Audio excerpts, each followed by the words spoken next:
Hello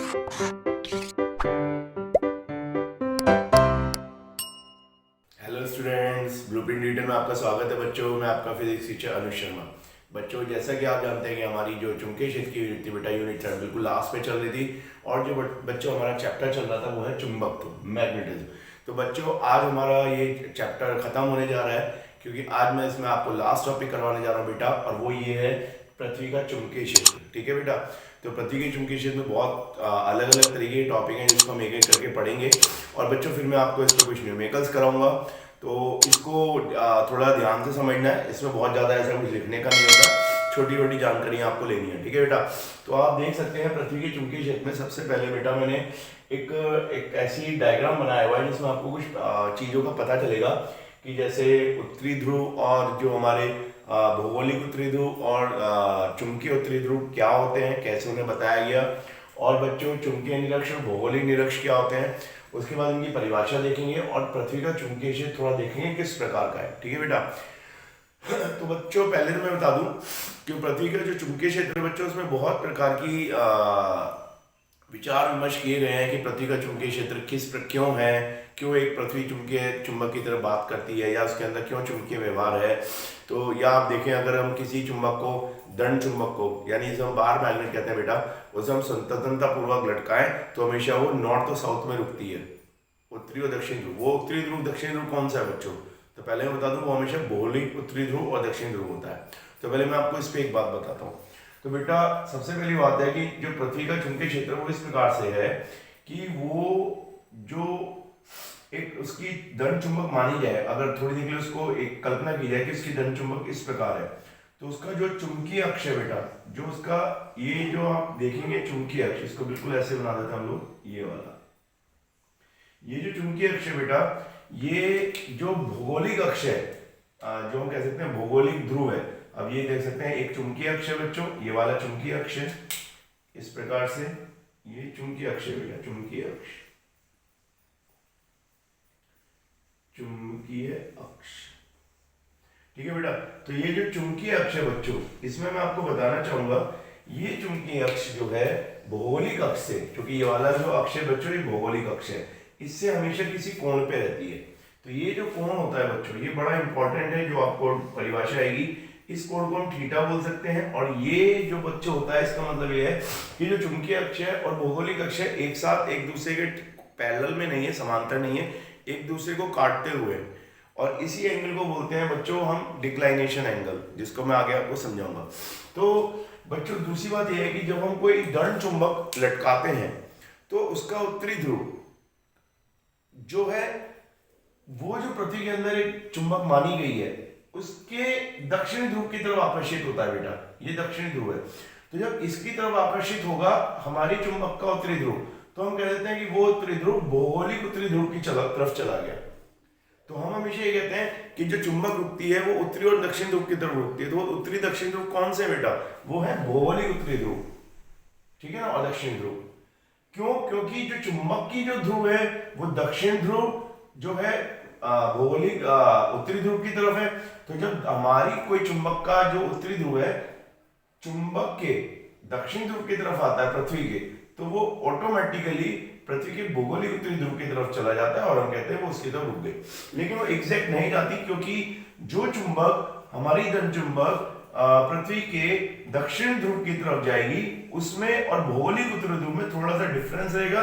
और ये जो डिफरेंस होता है बच्चों, ये 11.3 डिग्री का होता है, ठीक है ना। और ये बच्चों हर प्लेस पे अलग अलग होगा, पृथ्वी के हर जगह पे इसका मान अलग अलग होता है, वो हम बाद में देखेंगे, ठीक है बेटा। तो अब आप देख भी सकते हैं कि ये जो पृथ्वी की अगर चुंबकीय रेखाएं बनाई जाएं, तो बच्चों उसके लिए कंपास नीडल को कल्पना करके देखा जाए कि कैसे हम उसको चुंबकीय रेखाओं को देखें। तो ये कंपास सुई है बच्चों, ये कंपास सुई कौन सी वाली है बच्चों? जो कंपास सुई किसी तल के या किसी लंबवत अक्ष के परितः घूमती है क्षैतिज तल में, इस तरह से ये कंपास सुई। तो अगर बच्चों हम कोई कंपास सुई यहाँ पे रखें तो इसका जो उत्तरी ध्रुव है वो इस प्रकार से चलता है, ये आप देख रहे हैं, इस प्रकार से हमें चुंबकीय रेखाएं प्राप्त होती हैं और पृथ्वी के तल पे एक जगह आके ये पूरी लंबवत हो जाती है। आप देखिए, ये पृथ्वी के तल पे पूरी की पूरी लंबवत हो जाती है, यहाँ पे लगभग, ये भी आप देख सकते हैं, क्योंकि वो अक्ष के अनुदिश जा रही हैं, ठीक है बेटा। और एक जगह आके देखें तो बिल्कुल लगभग समांतर हो जाती है ये। तो जहां पे समांतर हो जाती है वहां पे लगभग बच्चों कितना एंगल बनेगा, 0 डिग्री का। और जहां पे लंबवत हो जाती है वहां कितना एंगल बनेगा बच्चों, 90 डिग्री का। ठीक है बच्चों। तो अब हम इनके ऊपर अगर बच्चों कुछ परिभाषा देखें छोटी सी। सबसे पहले चुंबकीय ध्रुव किन्हें कहेंगे बच्चों? तो बच्चों जिन दो स्थानों पर चुंबकीय सुई पृथ्वी के तल के लंबवत हो जाती है, तो बच्चों वो दो स्थान, एक तो ये वाला है उत्तरी ध्रुव, ये आप देखें ये वाला, मतलब यहाँ पे आप देखिए यहाँ पे जो है चुंबकीय बल रेखाएं बिल्कुल 90 डिग्री पे हो गई, यहाँ पे भी 90 डिग्री पे हो गई। तो ऐसी दो बिंदुओं को बच्चों चुंबकीय ध्रुव बोला गया है। एक चुंबकीय दक्षिणी ध्रुव कहलाएगा, एक चुंबकीय उत्तरी ध्रुव कहलाएगा। ठीक है बेटा। और बच्चों दूसरी परिभाषा है चुंबकीय निरक्ष। तो ऐसी दो बिंदु जहां पे बच्चों चुंबकीय सुई पृथ्वी के तल के समांतर हो जाए, यानी अगर चुंबकीय सुई रखी जाए, यहाँ पे चुंबकीय सुई रखते हैं बेटा, तो आप देखेंगे पृथ्वी के तल के, ये पृथ्वी का हमारा सरफेस अगर मान ले तो उसके तल के समांतर हो जाती है। तो ऐसे बच्चों दो बिंदुओं को हम क्या कहते हैं बच्चों, चुंबकीय निरक्ष कहते हैं। दोनों की हमें जरूरत पड़ेगी, हालांकि दोनों काल्पनिक है, क्योंकि हम जो बात अपनी कहेंगे वो हम भौगोलिक निरक्ष और भौगोलिक ध्रुव के संबंध में कहेंगे, जो हमें दिशा बताने के काम आता है। ठीक है बच्चों। तो एक एक करके हम आगे की परिभाषा देखते हैं कि पृथ्वी की चुंबक से रिलेटेड कौन कौन से अवयव हैं जो उस हमें चुंबकीय क्षेत्र बताने के लिए हेल्प करते हैं। ठीक है बेटा। तो बच्चों अब मैं आपको बताता हूं पृथ्वी के कौन कौन से अवयव हैं बेटा जो हमें पृथ्वी के चुंबकीय क्षेत्र के बारे में जानकारी देते हैं। तो पृथ्वी के चुंबक के जो अवयव है बच्चों, उनमें सबसे पहले जो होता है दिक्पात कोण, जिसे बोलते हैं एंगल ऑफ डिक्लाइनेशन। तो पहले आप इसका प्रयोग देखेंगे, इसका क्या फायदा है और ये क्या होता है। तो बच्चों सबसे पहले इसको समझने के लिए मैंने दो फिगर बनाई है। एक सिंपल है, अगर हमारी कोई दंड चुंबक है बच्चों, उसे हम सतनापूर्वक लटका दें, तो जिस तरफ उसका उत्तरी ध्रुव जाएगा उस तरफ ही उसका चुंबकीय अक्ष होगा बच्चों, पृथ्वी का चुंबकीय अक्ष, क्योंकि वो चुंबकीय क्षेत्र की तरफ आकर्षित होती है। तो बच्चों जो भौगोलिक अक्ष होता है वो पृथ्वी के चुंबकीय अक्ष से किसी कोण पर होता है। तो वो जो कोण बनता है बच्चों उसे हम कहते हैं डिक्लाइनेशन एंगल या दिक्पात कोण। ठीक है बेटा। लेकिन ये हर बिंदु पर अलग अलग होता है पृथ्वी के कोण पर। क्यों? अगर कोई दो रेखाएं कोई कोण बना रही हैं, तो अगर सामने वाले बंदे को एक कोण दिखाई देगा तो किसी और बिंदु पे एक कोण कुछ और दिखाई देगा, किसी और बिंदु पे कुछ कोण और अलग दिखाई देगा। तो पृथ्वी के बच्चों सरफेस पर सॉरी बच्चों, तो पृथ्वी के तल पर प्रत्येक बिंदु पर इसका मान अलग अलग होता है। तो अलग अलग होता है तो हमने फिर क्या किया, दो चीजें और कंसीडर करी, और वो था कि हम जिसे कहते हैं यामी उत्तर, यानी हम पूरा एक प्लेन लें, पूरा एक हम तल ले लें और एक भौगोलिक यामी उत्तर, एक चुंबकीय यामी उत्तर। तो ये परिभाषा दी गई वो कैसे दी गई? तो बच्चों चुंबकीय अक्ष जो होते हैं पृथ्वी के, जिसमें दो ध्रुव होते हैं, एक ध्रुव इधर एक इधर, तो बच्चों उनसे गुजरने वाला जो लंबवत तल होगा बच्चों, उसे तो हम कहेंगे चुंबकीय यामी उत्तर यानी मैग्नेटिक मेरिडियन। और बच्चों जो भौगोलिक अक्ष होगा उसके जो लंबवत गुजरने वाला तल होगा बच्चों वो कैसा होगा, वो होगा भौगोलिक यामी उत्तर यानी ज्योग्राफिकल मेरिडियन। तो भौगोलिक यामी उत्तर इस तरीके से आप देख सकते हैं, वो इस तरीके से होगा। चुंबकीय जो यामी उत्तर होगा वो कुछ इस तरीके से होगा। तो दोनों को अगर हम देखें बेटे यहाँ पे भौगोलिक यामी उत्तर, चुंबकीय यामी उत्तर आपस में किसी कोण पर होंगे, तो हम कह सकते हैं ये भी दिक्पात कोण को ही बनाएंगे। ठीक है बच्चों। तो इसमें एक बार और बता दूं, भौगोलिक यामी उत्तर बच्चों भौगोलिक अक्ष से गुजरने वाला प्लेन, चुंबकीय यामी उत्तर चुंबकीय अक्ष से गुजरने वाला प्लेन। ठीक है बच्चों। और उन दोनों के बीच का जो एंगल होगा बच्चों क्या होगा, वो दिक्पात कोण या एंगल ऑफ डिक्लाइनेशन। तो आप परिभाषा देख सकते हैं, पृथ्वी के बच्चों किसी भी बिंदु पर भौगोलिक और चुंबकीय यामी उत्तर के बीच का कोण होता है बच्चों दिक्पात कोण। इसे थीटा से प्रदर्शित करते हैं बच्चों। सबसे इंपॉर्टेंट बात है, ये पृथ्वी के हर स्थान पर अलग अलग होता है, ये आपको ध्यान रखना है, हर बिंदु पर इसका मान अलग अलग होगा। ठीक है। जैसे कि अगर मैं आपको बताऊं थोड़ी देर के लिए, इंडिया में बच्चों इसका जो मान है सबसे कम होता है कहाँ, दिल्ली में बच्चों। अगर दिल्ली में हम बात करें, दिल्ली में इसका मान 0.41 मिनट का होता है। इतना समझ लो, 0. यानी हम कह सकते हैं सीधा सीधा 41 मिनट का, इतने मिनट का ये एंगल होता है सबसे कम दिल्ली में।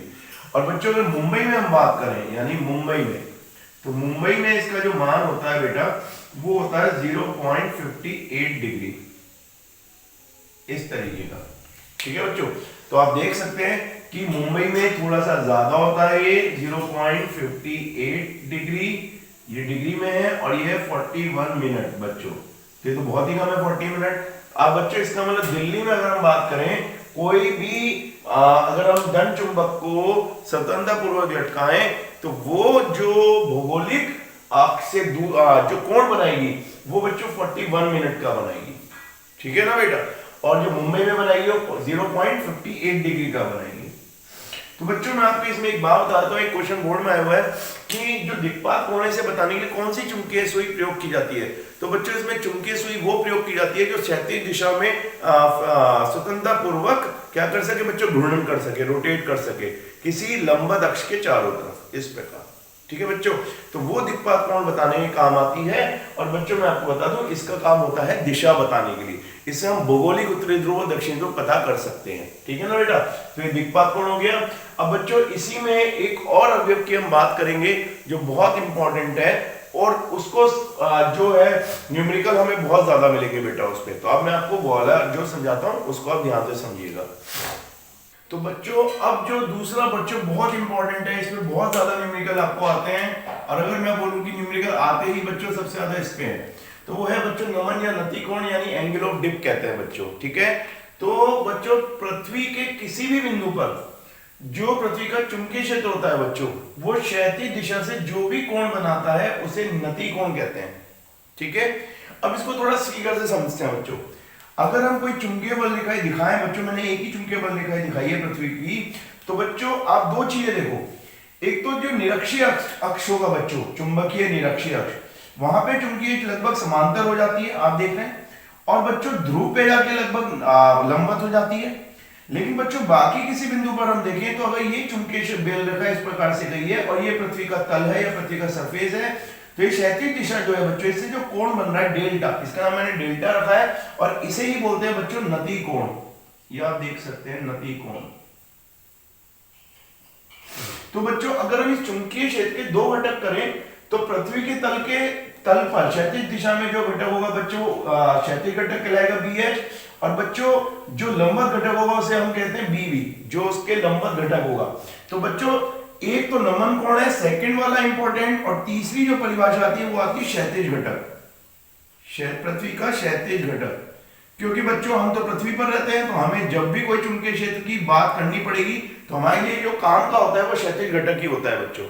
या फिर अगर हम टोटल चुंबकीय क्षेत्र देखें तो हम वर्टिकल डेल्टा अगर हमें पता है नति कोण, वो हम निकाल लेंगे। उसके लिए मैं बताऊंगा कैसे निकालते हैं। तो बच्चों हम वर्टिकल कंपोनेंट यानी लंबवत घटक, क्षैतिज घटक निकाल के कुल चुंबकीय क्षेत्र भी निकाल सकते हैं।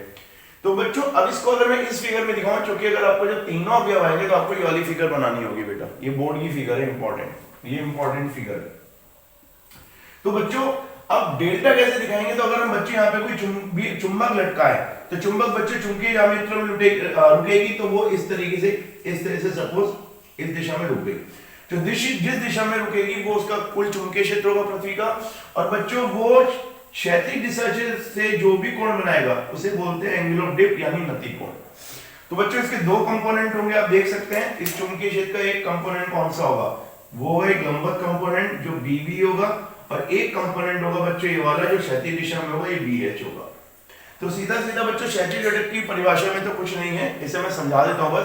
पृथ्वी के जो तल के समांतर या तल की दिशा में, या पृथ्वी के बच्चों हम कह सकते हैं अगर उसके सरफेस पर, पृथ्वी के पृष्ठ पर जो भी चुंबकीय क्षेत्र का घटक होता है बच्चों, वो BH कहलाता है, ठीक है बच्चों।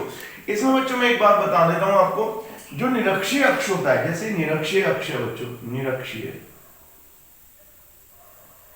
तो ये जो निरक्षीय अक्ष है बच्चों, यहाँ पे जो नति कोण होता है बच्चों, उसका मान होता है आप देख सकते हैं 0 डिग्री का। और बच्चों जो ध्रुव होते हैं, जो ध्रुवों पर नति कोण का मान है बच्चों 90 डिग्री का। ये बहुत पूछा जाता है कि ध्रुवों पर नति कोण कितना होता है, कि ध्रुवों पर बच्चों जो चुंबकीय बल रेखाएं वो पृथ्वी के तल के लगभग 90 डिग्री पर हो जाती हैं, और जो निरक्षीय अक्ष है बच्चों उसमें लगभग समांतर रहती है, ठीक है बच्चों। तो इसमें एक बात है और बता देता हूं आपको, पृथ्वी के निरक्षीय अक्ष पर, क्योंकि चुंबकीय निरक्षीय अक्ष और भौगोलिक निरक्षीय अक्ष लगभग पास पास ही होते हैं, थोड़ा सा डिफरेंस होता है। तो बच्चों पृथ्वी के निरक्षीय अक्ष पर हम बात करें तो जो कंपोनेंट, जो घटक नहीं होगा वो BB, बच्चे पूछा जाएगा, लंबवत घटक हमेशा 0 होता है। तो यहाँ पे सपोज बच्चों यहाँ पे सिर्फ क्षैतिज घटक मिलेगा आपको। और बच्चों ध्रुवों पर मैं आपको बता दूं क्षैतिज घटक 0 होगा, क्षैतिज घटक 0। यहाँ पे सिर्फ आपको ध्रुवों पर बच्चों बी भी मिलेगा, वर्टिकल कंपोनेंट, लंबवत घटक। ये बहुत पूछा जाता है कि पृथ्वी के निरक्षीय पर कौन सा घटक काम करता है, तो पृथ्वी बच्चों निरक्षीय पर क्षैतिज घटक होता है, लंबवत घटक 0 होता है। और पृथ्वी के जो बात करें हम ध्रुवों पर बच्चों 90 डिग्री का कोण हो जाता है, तो क्षैतिज घटक बच्चों 0 हो जाता है और लंबवत घटक हमें यहाँ पे मिलता है। इन दोनों पे क्वेश्चन आते हैं बेटा, ठीक है। तो ये सारी की सारी हमारी चीज हो गई है। अब बच्चों अगर मैं आपको बताना चाहूं कि हम कुल चुंबकीय क्षेत्र कैसे निकालेंगे, हमारे पास क्या फॉर्मूला होगा, तो उसके लिए भी अभी हम बात करते हैं, ठीक है स्टूडेंट। तो स्टूडेंट अब मैं आपको जो कुल चुंबकीय क्षेत्र निकालने का तरीका बताता हूँ, वो कौन कौन से सूत्र हैं बच्चों, फॉर्मूले जिनसे हम पृथ्वी के चुंबकीय क्षेत्र की वैल्यू निकाल सकते हैं। तो बच्चों इस डायग्राम को अगर मैं सिंपल करूं कि पृथ्वी के किसी बिंदु पर तल पर जो चुंबकीय क्षेत्र है बच्चों क्षैतिज दिशा से डेल्टा एंगल बना रहा है, यानी नति कोण। तो बच्चों इस कुल चुंबकीय क्षेत्र का मान कितना होगा, तो बच्चों यदि यहाँ पे पाइथागोरस प्रमेय लगाई जाए तो इसका मान होगा bv² + bh²। पहला सूत्र बच्चों आप देख सकते हैं, इसका स्क्वायर जमा इसका स्क्वायर बराबर इसका स्क्वायर। तो बच्चों इससे हम कुल चुंबकीय क्षेत्र निकाल सकते हैं। दूसरी बात बच्चों, अगर हमें क्षैतिज घटक पता करना हो तो क्षैतिज घटक होगा बच्चों कुल चुंबकीय क्षेत्र का cos डेल्टा, क्षैतिज घटक cos डेल्टा होगा। और बच्चों अगर लंबवत घटक निकालना होगा कितना होगा, b sin डेल्टा, ठीक है ना स्टूडेंट। तो 3 सूत्र में ये प्राप्त हो गए बच्चों। और बच्चों अगर नति कोण हमें निकालना हो, हमें वैल्यू दी हो चुंबकीय क्षेत्र वगैरह की, तो हम कैसे निकाल सकते हैं बच्चों, वो हमेशा tan की फॉर्म में आएगा, tan डेल्टा बराबर लंब बटे आधार, तो ये हो जाएगा bv/bh। तो ये सारे हमारे पास हम 3 सूत्र हैं बच्चों, इन्हीं पे आपको न्यूमेरिकल आएंगे और आप इसको ध्यान से करिएगा, मैं आपको न्यूमेरिकल करवाऊंगा इसके, ठीक है स्टूडेंट। अब मैं आपको एक बात बताना चाहता हूं बच्चों कि नति कोण नापने के लिए कौन सी चुंबकीय सुई होती है और वो कैसी होती है, इसके बारे में थोड़ी सी बात करते हैं, ठीक है बेटा। फिर मैं आपको बोर्ड के न्यूमेरिकल करवाऊंगा। तो बच्चों मैं आपको बताता हूँ कि जो नति कोण होता है बच्चों, नमन कोण, एंगल ऑफ डिप, बच्चों किस उपकरण से नापा जाता है, तो बच्चों वो भी एक चुंबकीय सुई होती है, लेकिन उसकी खास बात यह है बच्चों वो क्षैतिज दिशा में नहीं चलती, वो लंबवत तल में गति कर सकती है, यानी रोटेट घूर्णन कर सकती है। तो वो किसी क्षैतिज अक्ष के चारों तरफ लंबवत अक्ष में इस तरीके से रोटेट कर सकते हैं, घूर्णन कर सकती है। तो बच्चों ये एक नति मापी है जो हमें नति कोण यानी एंगल ऑफ डिप निकाल के देता है। इसमें आप देख सकते हैं, इसमें कम से कम एंगल जो हम देख सकते हैं निरक्षीय जो दिखा रखा है वो 0 डिग्री का है बेटा। और बच्चों सबसे अधिकतम एंगल है 90 डिग्री का। तो आप सोच सकते हैं 0 डिग्री का एंगल निरक्षीय अक्ष के लिए होता है, जो 90 डिग्री का एंगल है वो ध्रुवों के लिए होता है। तो बच्चों अगर हम पृथ्वी के किसी बिंदु पर या किसी ये नति मापी ले जाएं तो इसकी जो चुंबकीय सुई होगी वो बच्चों पृथ्वी के चुंबकीय क्षेत्र की दिशा की तरफ रुकेगी। तो जो कोण बच्चों यहाँ से बनेगा, ये वाला कोण, हम कह सकते हैं पृथ्वी के चुंबकीय क्षेत्र की दिशा वही होगी। तो बच्चों अगर हम इस नति मापी को पृथ्वी के ध्रुवों पर ले जाएं तो ये जो बच्चे निरक्षीय लंबवत यानी 90 डिग्री पर हो जाती है। तो अगर हम बात करें ध्रुवों पर जो नति कोण होता है बच्चों 90 डिग्री का होता है। और बच्चों अगर हम निरक्षीय अक्ष पर इसको ले जाएं तो ये बिल्कुल क्षैतिज दिशा में हो जाती है, यहाँ पे 0 डिग्री का होता है। तो बच्चे नति कोण होता है जो हमें नति मापी जो नति कोण नापने के काम आता है, चाहे आप उसे ऊपर से बोल दो चाहे नीचे से बोल दो, फर्क सिर्फ इतना है, ये अगर आपकी ईस्ट है, ये वेस्ट है बेटा, ये नॉर्थ है और ये साउथ है। तो बस बोलने का तरीका अलग हो जाता है। जैसे अगर मैं इस दिशा में बोलूंगा तो मैं क्या कहूंगा बच्चों, मैं कहूंगा ईस्ट से नॉर्थ की तरफ, है ना बच्चों, ईस्ट से नॉर्थ की तरफ कितना एंगल बना रहा है बच्चों, आप देख सकते हैं 60 डिग्री। इसे बोलूंगा तो बच्चों मैं क्या कहूंगा, वेस्ट से साउथ की तरफ 60 डिग्री, ठीक है ना बेटा। तो ऐसे बोलने का तरीके का फर्क है कि आप किस तरीके से बोलते हैं, ठीक है। तो बच्चों ये सारे जितने भी चीजें मैंने आपको बताई हैं इस पे क्वेश्चन पूछे जाएंगे और अब मैं आपको इस पे न्यूमेरिकल करवाऊंगा, ठीक है स्टूडेंट। तो बच्चों अब मैं आपको करवाता हूं बच्चों बोर्ड में आने वाले प्रश्न, बच्चों बोर्ड में किस तरीके से प्रश्न आता है। बच्चों मैंने 2 प्रश्न आपके लिए उतारे हैं। सबसे पहला प्रश्न है बच्चों, किसी स्थान पर पृथ्वी के चुंबकीय क्षेत्र का क्षैतिज घटक बच्चों में गिवन है, वो है 3√3 10⁻⁵ 10 की घात -5। और बच्चों उसका नति कोण बताना है। तो हम नति कोण कैसे बता पाएंगे बच्चों, आप खुद थोड़ी देर के लिए कोशिश कर सकते हैं। तो बच्चों अगर हम इसका उत्तर लिखें तो किस प्रकार से लिखेंगे, तो आप थोड़ी देर के लिए देखिए बच्चों, अगर नति कोण हमारे पास है तो tan डेल्टा बराबर ऊर्ध्वाधर घटक बटा क्षैतिज घटक, आप देख सकते हैं इस प्रकार से। तो बच्चों अगर हमें पृथ्वी का नति कोण बताना है और हमें से उसका क्षैतिज घटक दिया है, तो बच्चों इसमें मैं एक चीज और देख लेता हूं थोड़ी देर के लिए कि क्या हमारे पास कोई और भी वैल्यू गिवन है। तो हम देख लेते हैं इसमें क्षैतिज घटक हमें दिया है बच्चों, अगर बात करें 3√3 और ये है 10⁻⁻5, 3√3 10⁻⁻5। और बच्चों जो ऊर्ध्वाधर घटक है बच्चों, इसमें थोड़ा सा मैं करेक्शन करना चाहूंगा। ये जो क्षैतिज घटक है बच्चों ये है 0.3, इसको हम सही कर लेते हैं। ये बेटा ये जो है 0.3 का है और ये 10 की घात बच्चों -4 है। ठीक है बच्चों। और बच्चों अब बात करते हैं ऊर्ध्वाधर घटक भी इसमें गिवन है बच्चों। तो हम अगर बात करें कि यदि ऊर्ध्वाधर घटक भी हमारे पास हो बच्चों BV की वैल्यू, और वो ऊर्ध्वाधर घटक बच्चों हमें दिया हुआ है, ऊर्ध्वाधर घटक का मान है बच्चों 3√3 गुणा 10 की घात, और ये है बच्चों गुणा 10 की घात -5, और ये है बच्चों वेबर पर मीटर स्क्वायर। ठीक है बेटा। अब हमारे पास दोनों चीज आ चुकी है बच्चों, आप देख सकते हैं कि दोनों चीज हमारे पास है। तो बच्चों अब नति कोण का फॉर्मूला होता है बच्चों ऊर्ध्वाधर घटक बटे क्षैतिज घटक। तो इसमें अगर आप देखें बच्चों क्षैतिज जो ऊर्ध्वाधर घटक है वो हमें गिवन है बच्चों 3√3 गुणा 10 की घात -5, और बच्चों क्षैतिज घटक जो है वो है 0.3 10 की घात -4। यूनिट तो सबकी दोनों की सेम है, ये तो कैंसिल हो जाएगी बच्चों। इसे जब आप सॉल्व करेंगे थोड़ी देर आप देखें जरा, तो हो जाएगा 3√3 गुणा 10 की घात -5, ये -4 ऊपर गया तो +4 हो गया बेटा। और बच्चों अगर यहाँ 3 लिख दूं मैं तो 10⁻⁻1 हो जाएगी, वो भी हो जाएगी, तो बच्चों कुल मिला के +5 हो गया। तो अब आप देखें बच्चों ये तो कट जाएगा और 3 से 3 कट गया तो बच्चों ये √3 आएगा। ठीक है ना। और ये 10 की घात कितनी आएगी 0, तो 0 क्या होती है बच्चों 1, तो √3 आ जाएगा। तो बच्चों हम जानते हैं tan डेल्टा बराबर अगर √3 है तो बच्चों वो किसकी वैल्यू होती है, वो होती है tan 60 की। तो डेल्टा का मान हो गया बच्चों 60 डिग्री। नति कोण कितना आ गया बेटा हमारा 60 डिग्री। तो आप देख सकते हैं इस प्रकार से अगर हमें कोई वैल्यू दी हो तो हम इस तरह से उसे सॉल्व कर सकते हैं। अब दूसरा जो बच्चों हम देखेंगे उसमें हम ध्यान से अगर देखें तो किसी स्थान पर बच्चों पृथ्वी का चुंबक का क्षैतिज घटक गिवन है, यानी इस बार भी हमें जो दिया है बच्चों क्षैतिज घटक गिवन है, और इस बार बच्चों उल्टा है, इस बार नति कोण गिवन है और ऊर्ध्वाधर अवयव का मान बताना तथा संपूर्ण चुंबकीय क्षेत्र का मान बताना है। तो इसको कैसे करते हैं बच्चों उसे भी थोड़ा सा ध्यान से देखें। ठीक है बेटा। तो बच्चों सबसे पहले इसमें वो नोट करेंगे हम जो वैल्यू हमें गिवन है बेटा। इसमें हम डेल्टा की वैल्यू गिवन है बच्चों नति कोण की, और बच्चों चुंबकीय पृथ्वी के चुंबकीय क्षेत्र का बच्चों में क्षैतिज घटक पता है और वो है 0.4 गॉस। तो इसको गॉस में रखो, कोई दिक्कत नहीं आएगी इससे। ठीक है बेटा। और बात ये आती है बेटा कि नति कोण हमें है गॉस गिवन है और ऊर्ध्वाधर घटक के चाहिए। तो बच्चों आपको पता ही होगा, इसमें हम जानते हैं अगर हमें नति कोण गिवन है तो tan डेल्टा बराबर ऊर्ध्वाधर घटक बटा क्षैतिज घटक। तो बच्चों क्षैतिज घटक कितना हो जाएगा यहाँ से नति कोण इनटू क्षैतिज घटक। तो बच्चों ऊर्ध्वाधर घटक आ जाएगा।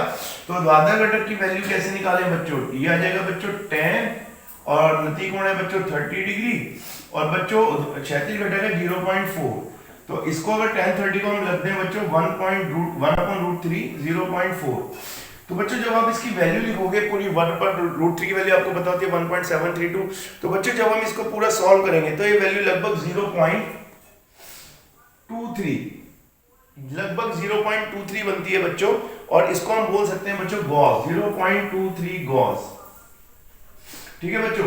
तो सॉल्व आप इसे आराम से कर सकते हैं और इसकी वैल्यू हम निकाल लेंगे। अब बच्चों बात ये आती है कि पृथ्वी का कुल चुंबकीय क्षेत्र कैसे निकालें। तो आपको पता है कुल चुंबकीय क्षेत्र का फॉर्मूला होता है बेटा BH² प्लस BV²। तो बच्चों BH² तो आपके पास है 0.4 का स्क्वायर, और बच्चों जो ऊर्ध्वाधर घटक है वो आपके पास है 0.23 का स्क्वायर। तो बच्चों जब आप इसको सिंपल करेंगे तो बहुत सिंपल तरीके से आप निकालेंगे, तो लगभग इसको अगर मैं डायरेक्ट आपके लिए बात करूं, क्योंकि सॉल्व तो बच्चों ध्यान रखना अगर आपको कैलकुलेशन नहीं आती तो बहुत दिक्कत होगी, तो कैलकुलेशन आपकी होनी चाहिए। जब बच्चों आप इसे सॉल्व करेंगे तो लगभग 0.46 गॉस आएगा। ठीक है बेटा। तो मेरा मुद्दा बताने का यह है कि बच्चों कैसे फॉर्मूला लगाना है, कैसे आप उसको वैल्यू नोट करेंगे, बड़ा इंपॉर्टेंट है बच्चों। कैलकुलेशन आप ध्यान से करें। आई होप सो दैट आप अच्छे पढ़ने में हैं तो आप अच्छे से कैलकुलेशन करें तो आंसर आ जाएगा। ठीक है बच्चों। तो बच्चों मैं कहना चाहता हूं आज हमारी ये चुंबकीय क्षेत्र की यूनिट समाप्त होती है। अगली यूनिट जो हम शुरू करेंगे बच्चों वो अगली क्लास में करेंगे। तब तक के लिए धन्यवाद।